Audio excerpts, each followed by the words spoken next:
ka-express habang patuloy na pinag-uusapan ang susunod na hakbang sa basketball career ni Kai Sotto, isang NBA team ang napakagandang pag-aralan bilang possible fit ang Oklahoma City Thunder.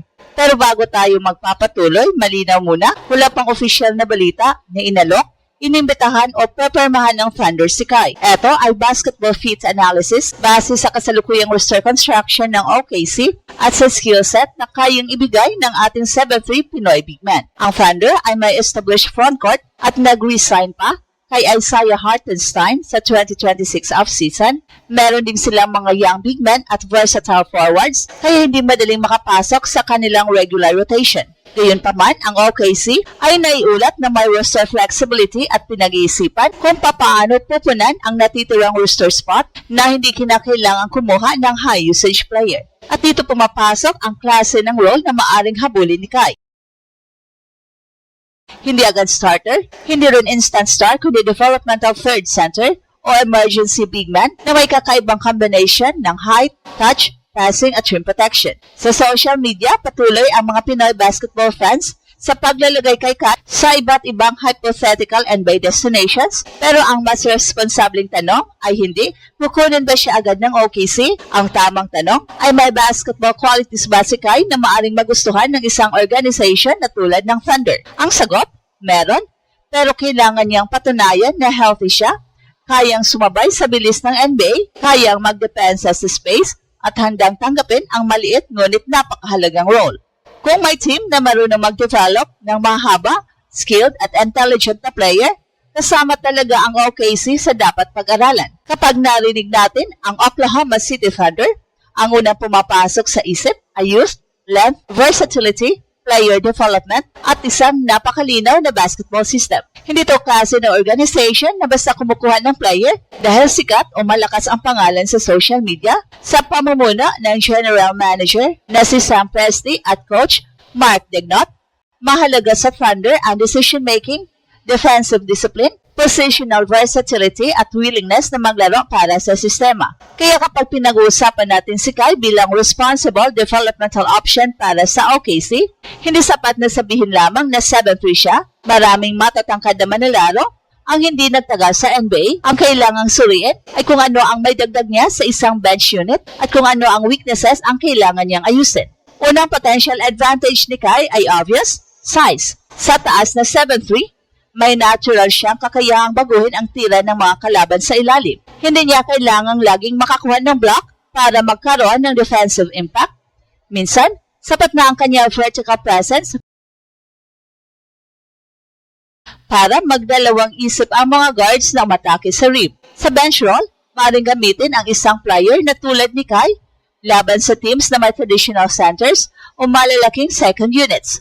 Maaari siya maging situational big kapag kailangan ng rebounding, interior defense at additional target para sa lob o drop-off pass. Ikalawa, may offensive touch si Kai na hindi karaniwang taglay ng lahat ng players na kasing taas niya.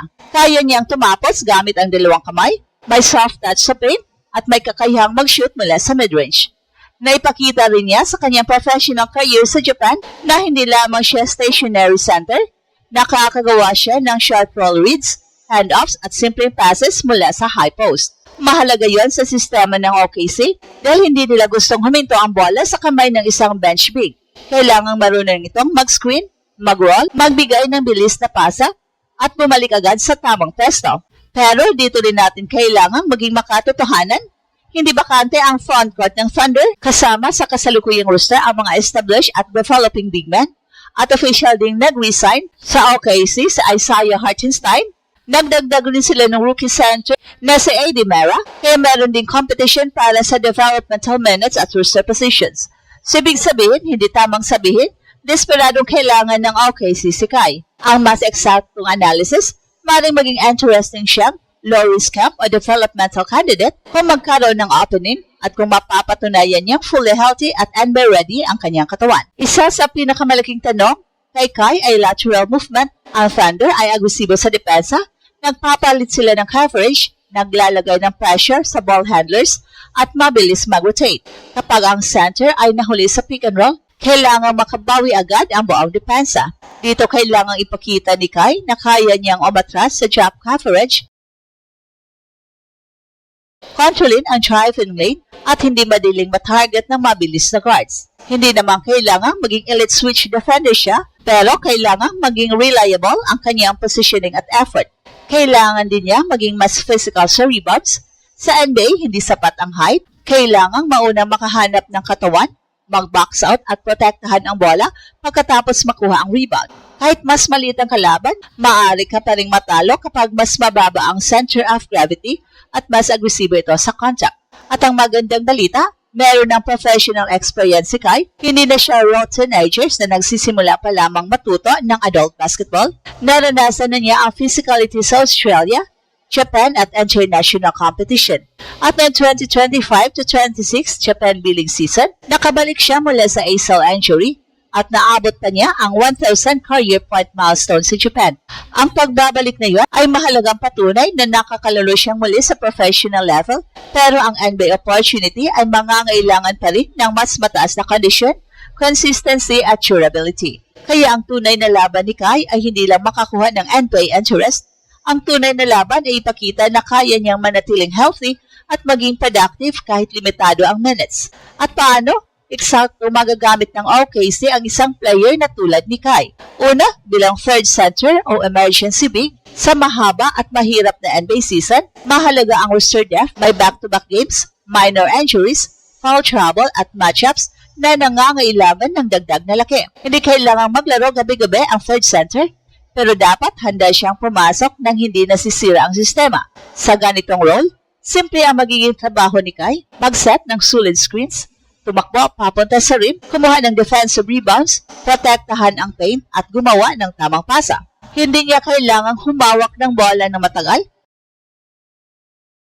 Hindi rin kailangang bigyan siya ng maraming post-up possessions.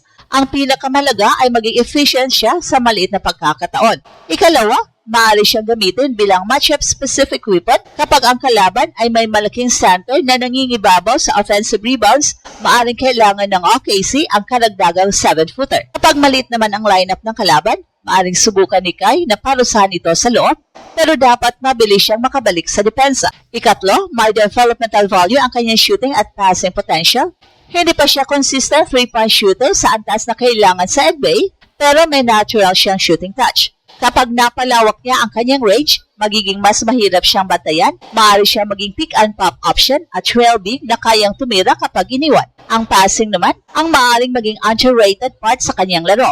Sa sistema na maraming cutters at guards na mabilis gumalaw, isang center na kayang magbigay ng tamang handoff at high-low pass ay mahalaga.